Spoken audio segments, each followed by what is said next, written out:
actually, what's funny is I actually didn't want to be a producer. I started out wanting to be an artist, and no producers would give me the time of day, actually. Someone gave me a shot to write a song.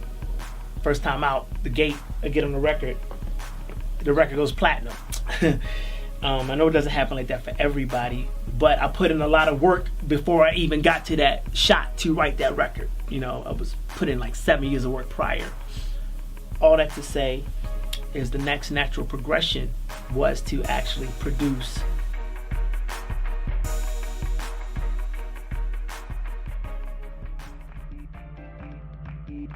Teddy Riley, the Neptunes, Kanye. I love Timbaland's drum programming. I think it's amazing. And I'm gonna throw something out there, like David Frank. David Frank, he produced Genie in a Bottle, Christina Aguilera. David is a cold man. To describe my sound, actually, we would actually have to go into the type of music that I love to listen to.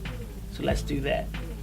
I listened to a lot of gospel. My parents were very aware of what I listened to. I learned a lot of melody, a lot of soulfulness through gospel music. But by the time I got to be like 12 or 13, I began to fall in love with pop music, which was like crazy. So I went from gospel, skipped over R&B, and went directly to pop. So fast forward that to the future, we get to the 90s where R&B is heavily influenced by pop music from the 80s. Now, when I started producing records, I started pulling from the drums that I was hearing still living in the South from the South.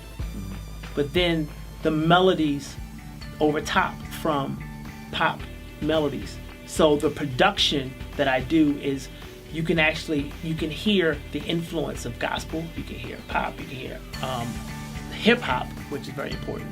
I have a Swedish and Scandinavian influence because of the pop music that came out like in the 2000s, and I spent some time over there in Denmark and Sweden and working with some of the guys that created some of like the huge pop songs, the Britney Spears, the Backstreet Boys, the NSYNCs, and I was able to literally find out about how to truly write songs. So production for me isn't just always the track. Production is seeing the song from finish to start. That is really production. Anybody can do a beat, but actually doing the track and writing it and just seeing the vision from finish to start. Maybe I can answer the question of what does creating music mean to me? Because production to me is just an avenue of just creating music. And I think that sometimes when you hear a song, that song that you hear will take you back exactly to the moment that you heard that song.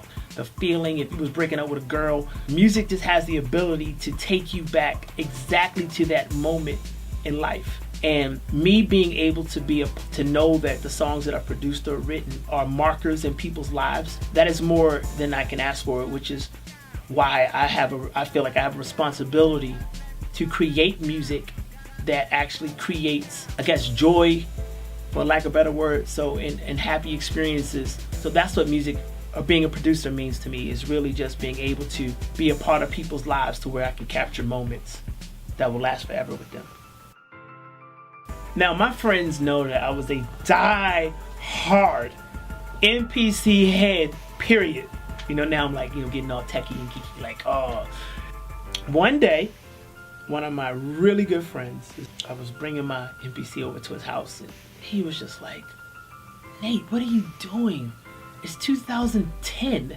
And I was scared to death of computers, like absolutely scared to death, like without a shadow of a doubt. But man, I got a hold of that Native Instrument machine, and it changed the way that I did record. It changed my thought process, and things that I was struggling to do on the MPC and finding a way to do it, but struggling to find a way to do it, it was just so easy on MPC. Then I was like, oh my God. So then it actually made my experience on the machine much better, the Native Instrument machine, because I was like, oh, I could do that.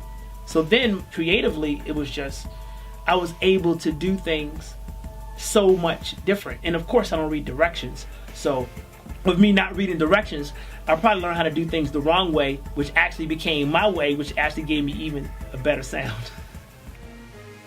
That is a loaded question. Okay. Without going all metaphysical and all deep into it, the biggest advice I can give to any up-and-coming producer is to truly create.